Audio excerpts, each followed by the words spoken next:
예, 오늘 본문 우리 사도행전 11장 우리 19절부터 30절 말씀을 중심으로 교회를 세우는 교회라는 제목으로 함께 은혜를 나누기를 소원합니다. 저희 부모님들은 이북에서 신앙의 자유를 위해서 이남으로 내려오셨습니다. 또 제가 섬기는 교회도 이북에서 내려온 분들이, 특별히 평안남도에서 내려오신 분들이 많이 계셨습니다. 권사님들만 한 40여 명, 우리 장로님들 한 7분, 말투도 이북말이고, 음식도 또 이북식이고, 또 신앙도 참 순교자적인 그런 신앙을 가지고 계셨습니다. 저희 부친도 늘 그 부분을 강조하셨습니다. 우리가 살아가는 목적은 하나님의 영광을 위해서 사는 것이지, 하나님의 영광을 위해서 사는 그 삶의 목적이 흔들리면 다 필요 없다.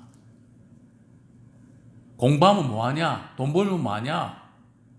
하나님의 영광을 위해서 그게 연결이 안 되면 그건 아무것도 아니다. 어떤 때는 굉장히 심하게 내가 왜 이북에서 이남까지 내려온지 아냐? 한 가지다. 신앙의 자유를 위해서 내려왔다. 그래서 늘 부산에 섬기시는 교회 장로님으로서 기도 순서 맡을 때마다 늘 한결같이 기도하는 제목이 하나님의 영광을 위해서 살게 해주십시오. 참 귀에 못이 박힐 정도로 하나님의 영광을 위해서 살아야 된다. 또 제가 한 30여 년 이북에서 내려오신 여러 권사님들, 성도님들, 장로님들을 이렇게 섬기면서 정말 그분들의 이 신앙은 요즘과는 너무나 다른, 그분들은 내 교회, 내가 섬기는 교회 외에는 생각조차 할 수 없는, 아무리 거리가 멀어도 내가 섬기는 교회에서 나는 뼈를 묻는다고 하는, 아마 요즘 그런 성도들이 별로 없을 겁니다. 특별히 비대면 예배가 진행이 되면서 더욱더 그런 현상은 깊어지는 것 같습니다. 또 저는 그분들에게 묻습니다. 권사님들, 그동안 교회에 몇 개 세우셨습니까? 보통 서너 개를 세우셨더라고요.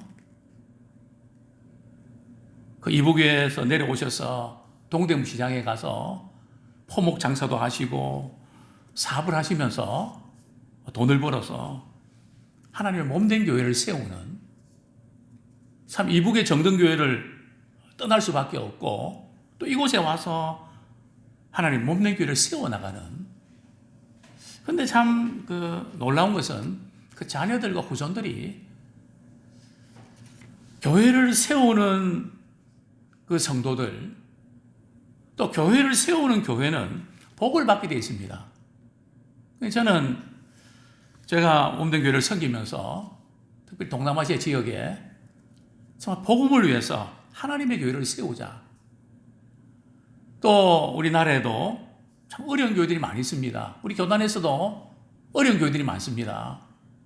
그분들을 어떻게 사랑으로 섬기고 위로하고 격려할 수 있을까?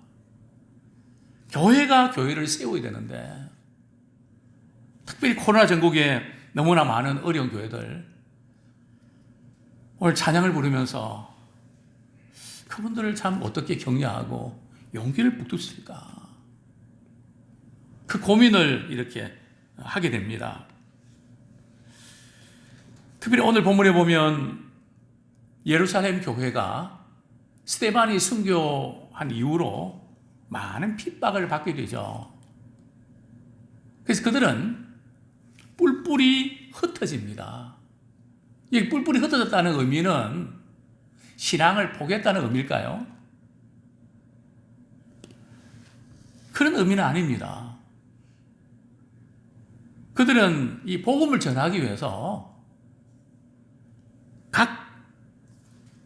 서로 그들은 흩어졌습니다.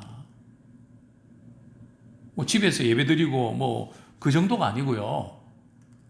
복음을 전하기 위해서, 신앙의 자유를 위해서, 마치 청교도 신앙을 위해서 영국을 떠나서 아메리카 대륙을 발견했던 그 미국 사람들처럼 그들은 뿔뿔이 흩어져서 그들은 복음을 전했습니다. 어디까지요? 오늘 본문에 보면 베니게, 그리고 구브로, 안디옥까지. 이 베니게라 하면 지중해 연안 지역인데 지금의 레바논입니다.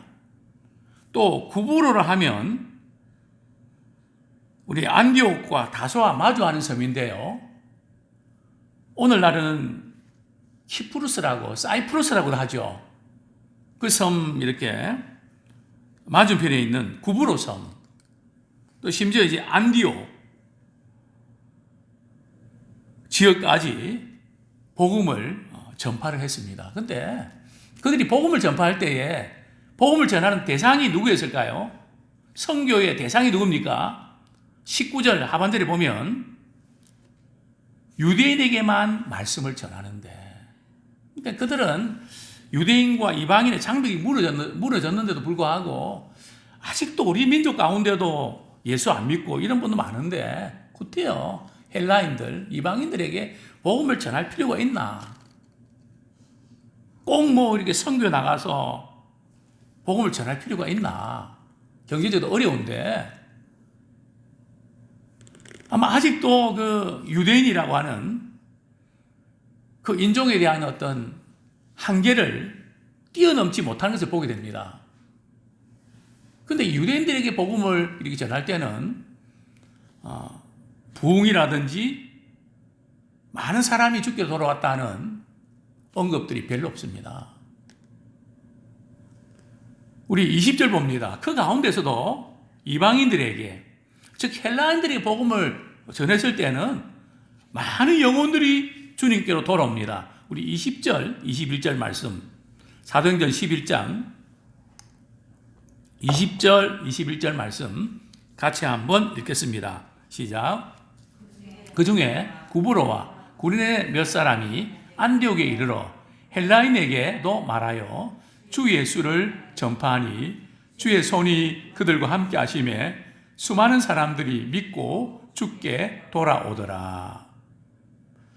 그 구브로와 구린의 몇 사람이 이제 안디옥에 이렇게 이르러서 헬라인, 즉 이방인들에게 복음을 전파합니다. 그랬더니 주의 손이 그들과 함께 했습니다. 이게 주의 손이 함께 했다는 의미가 뭘까요? 이 구약 성경의 그 표현 방식인데 출애굽기 9장 3절, 출애굽기 9장 3절,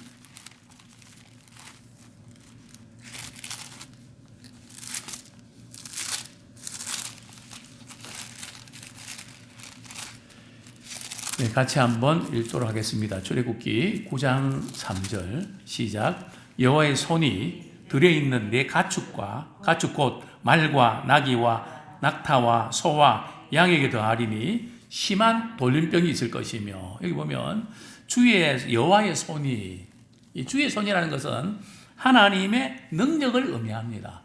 우리 복음을 전할 때에 하나님의 능력이 나타나야 사람들이 주님께로 돌아옵니다. 뭐 인간적인 설득과 논리로 돌아오는 게 아니고요. 복음이 전해질 때에 좀 하나님의 능력이 나타날 때에 많은 사람들이 믿고 주님께로 돌아옵니다. 이런 놀라운 복음의 능력, 특별히 이방인들, 아직도 주님을 알지 못하는 많은 영혼들에게 우리가 선교해야 될 이유가 바로 여기 있습니다.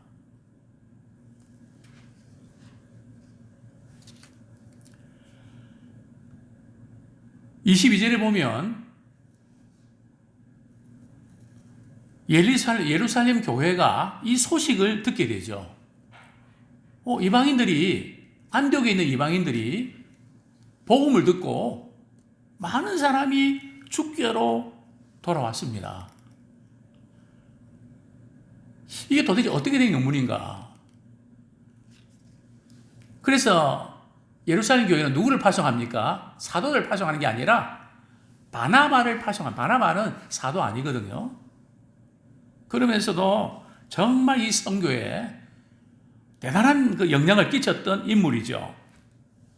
바나바를 안디옥까지 보냅니다. 이 사도행전에서 안디옥은 수리아 이렇게 지역에서 떨어진 약 한 30km, 32km 떨어진 그런 수리아 안디옥이 있고요. 또 다른 안디옥이 있습니다. 우리 사도행전 13장이죠. 사도행전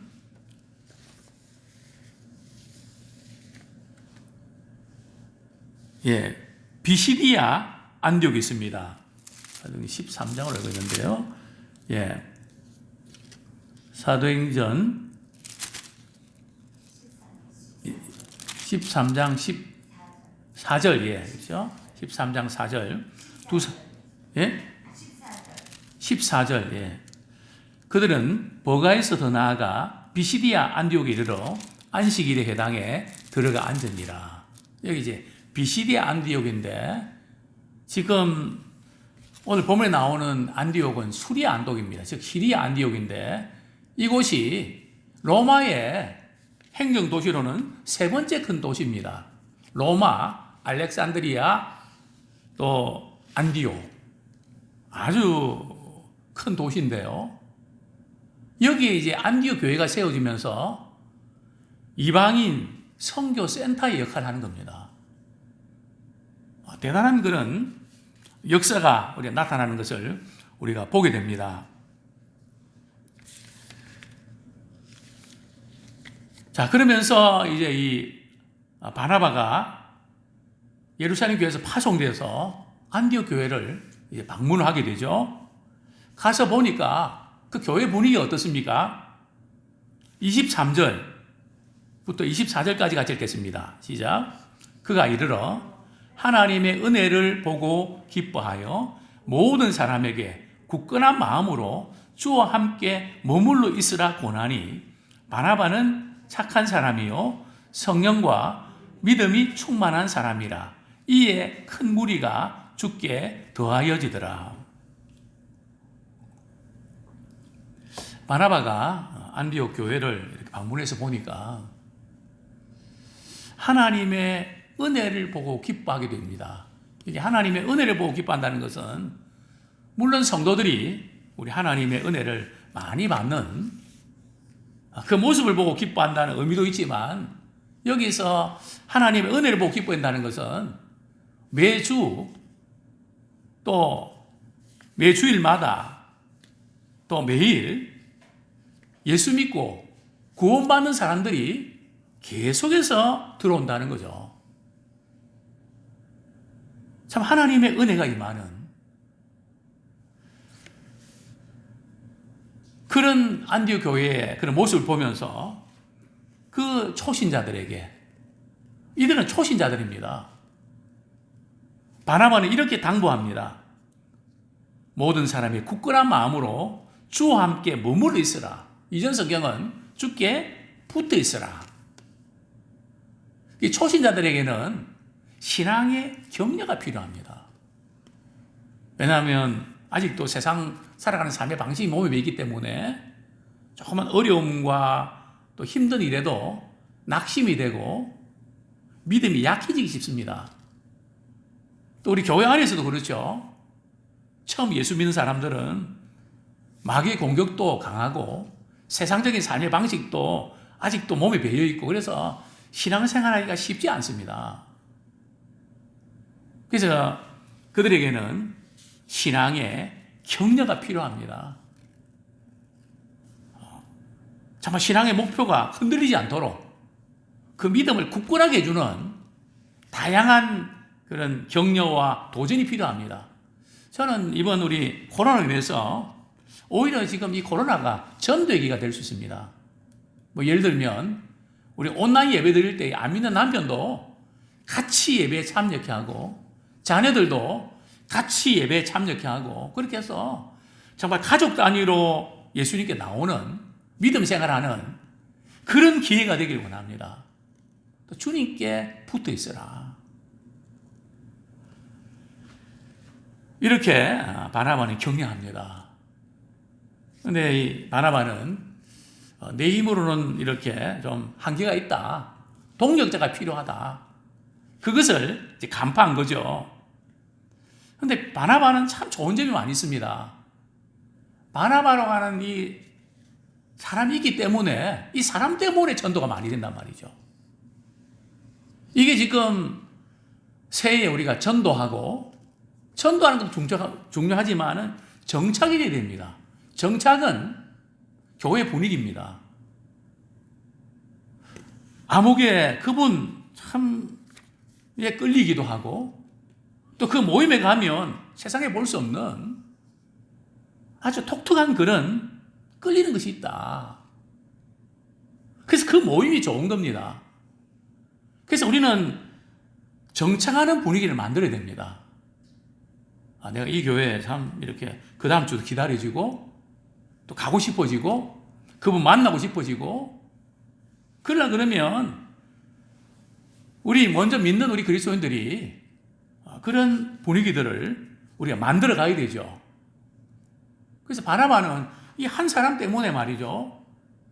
많은 사람이 교회로 들어오는 겁니다. 아주 바나바니 정착하는 이런 부분에서 굉장한 역할을 하는 거죠. 우리 24절 말씀 한번 더 읽겠습니다. 시작. 바나바는 착한 사람이요 성령과 믿음이 충만한 사람이라.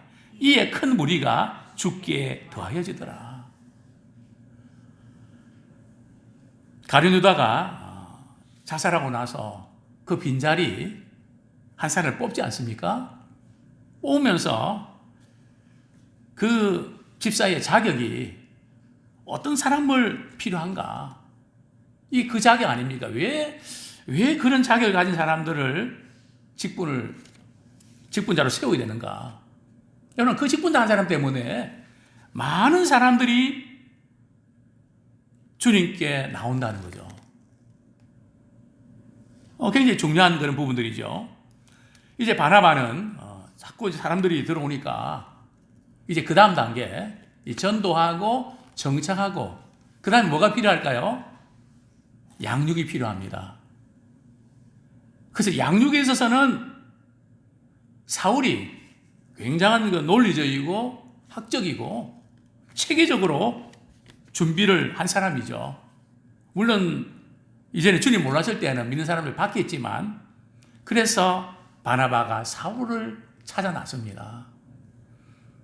25절, 26절 우리 같이 읽겠습니다. 시작. 바나바가 사울을 찾으러 다수에 가서 만나며 안디옥에 데리고 와서 둘이 교회에 1년간 모여 있어 큰 무리를 가르쳤고 제자들이 안디옥에서 비로소 그리스도이라 일컬음을 받게 되었더라.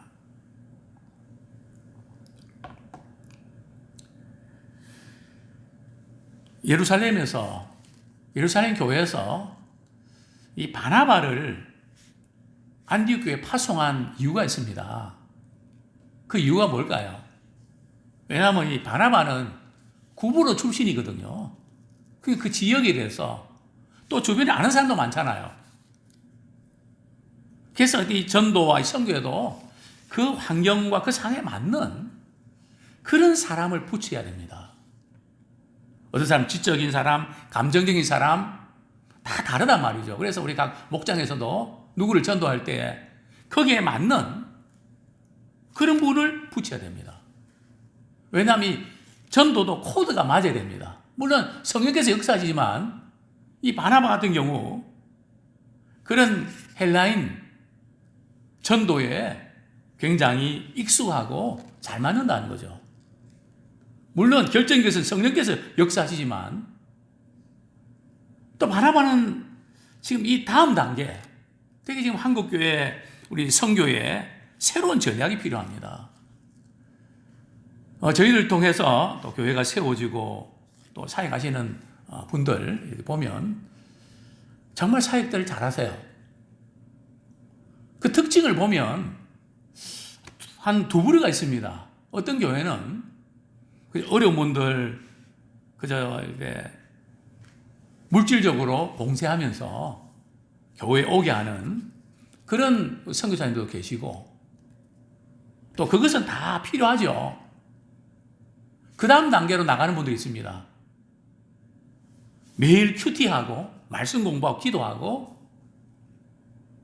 선교지에서도 이 훈련을 잘하는 교회들이 부흥을 하고 성장합니다. 지금 저희들이 이렇게 섬기는 그 교회들은 전부 다 이 부분을 잘하는 것 같습니다.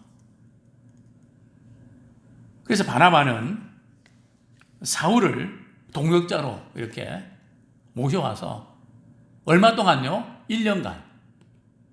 그래서 제가 이제 목회하면서 느끼는 것은 예수 믿고 교회 생활하고 한 1년 안에 이 양육을 철저하게 해야 됩니다. 왜냐하면 우리가 이 온전도 그렇고 모든 운동도 그렇고 처음 자세가 잘못 잡혀있지 아니하면 그게 나중에 잡는 게 되게 어렵거든요. 뭐 예를 들면 저 같은 사람이 이제 뭐 수영을 이렇게 배우러 가면 아마 잘 안 될 겁니다. 차라리 수영을 못하는 우리 집 사람은 가서 수영 배우면 저보다 훨씬 잘합니다. 왜냐하면 저는 이미 굳어진 자세가 나오거든요. 그 이상 늘질 않습니다. 신앙도 그 자세입니다. 그래서 보통 성경에 보면 거의 1년 안에 철저하게 말씀 훈련을 통해서 일꾼이 돼야 됩니다. 근데 대개는 처음 나온 분들 괜히 부담을 주기 때문에 우리는 그 시기를 놓친단 말이죠. 이스라엘 백성들이 출애굽하고 나서 이제 신에서 율법을 받고 1년 그 어간에 말씀을 가르치고 그렇게 하시거든요. 그렇게 하거든요.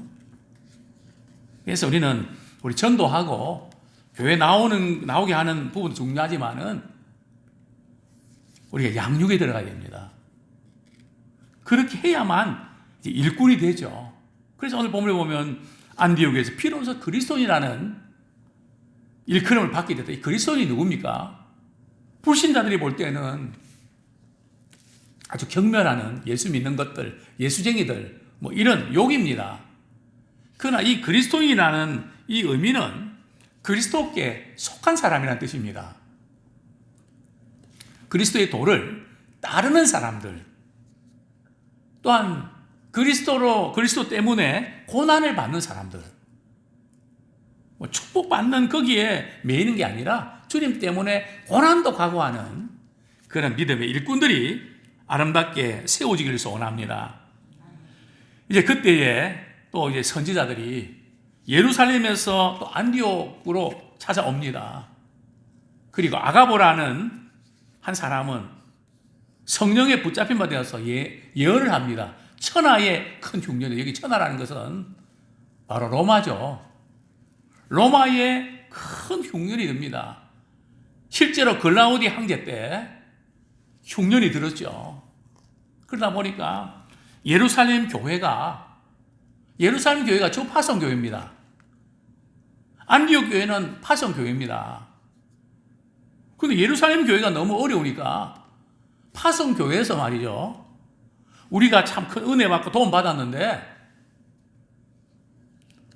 파송교회에 우리가 구제헌금을 해서 우리 믿음의 식구들을 우리가 도와야 된다. 그래서 바울과 바나바가 말이죠. 그 구제헌금을 받아서 예루살렘 장로들에게 그것을 전해줍니다. 참 아름다운 모습이죠. 교회가 교회를 세워갈 때에 또 교회가 교회를 돕는 참 이런 아름다운 모습. 이제 우리 예람교회는 하나님의 교회를 위해서 우리가 사랑하고 섬기는 그 일에 우리가 쓰임받기 원합니다. 우리 교회만이 아니라 참 하나님의 건강한 그런 복음이 선포되는 그 교회라면 우리가 할 수 있는 분야에서 우리가 섬기며 세워나가는, 그래서 우리는 주님의 교회가 잘 세워져 나가야 됩니다. 저는 늘 그런 안타까움을 보게 됩니다. 그 교회는 한 명의 헌신된 일꾼만 있으면 목사님이 힘을 받으실 텐데 한 명이 없어서 저렇게 힘들어하는구나. 실제입니다. 아무도 없으니까. 정말 이 코로나의 어려운 이런 때에 우리가 눈을 열어서 주님의 교회를 세워나가고 국내외 복음 안에서 교회를 세워나가는 그 일에 쓰임받는 우리 모두가 되기를 축원합니다.